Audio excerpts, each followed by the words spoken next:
Yatang mahilig si Idol mga guys sa purple oh. So binilan niya ng ganito. Tangki na purple mga guys. Ayan, ikakabit natin dyan sa Simon na unit. Ganda ng kulay. Tapos mga guys, meron pa siya ditong dala. Ito, meron siyang Sagmit Evo. Ayan. Oh, ito yung tags niya. So yung request ni Idol mga guys, mag-repack daw tayo ng kanyang hub, bottom bracket, tsaka hub sa may likod. So tara, let's go. Buksan natin ngayon. Kabit ang iya. Dapat ikakabit. Oh. Tanggal muna tayo ng kanyang wheel set guys. Hala. Ate. Ito na.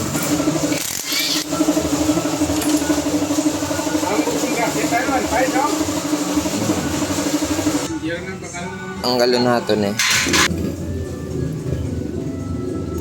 Wow! Bilat sing ilik ya. Bau.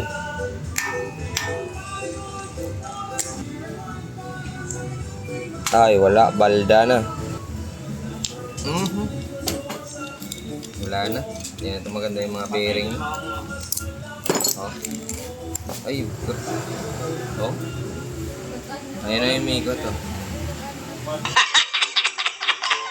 So ito na guys, natanggal na natin lahat ng mga bearing. So ito wala na ni pulos ni. Islanda lang na eh. Ari sa hub niya sa likod, wala balda mo no.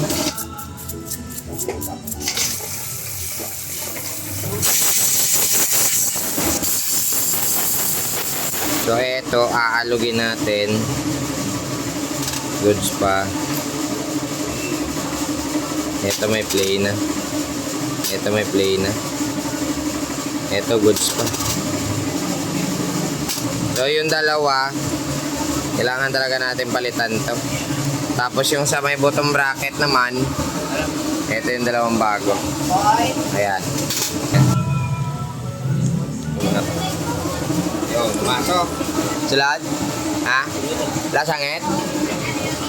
Dadabi. Pag walang sabit, sigurado. Sabit. Gago! Lalagay muna kami ng pampadanlo guys. Kanina kasi wala ka danlog to daw, puro kalawang ito yaw. Game, gulo. Daw. Yeah. So ito na. Nakabit na natin. So kailangan itakod na niyo kay para matakod ang iyang shock.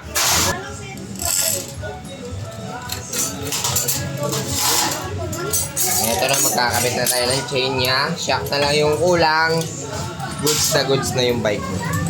Maghuhunos tayo ng kanyang wheel set. Kasi nga, tawag dito, papalit tayo ng shock. Sige, angat mo. Yun. La. Ayaw matanggal. Ayan o. No? Nice one. Yun. Kaya matapos ay kabit mga guys yung kanyang shock. Bawa ka namin tsura. Yun, nagbayulit. Nagterno. Nasa sa Manabila.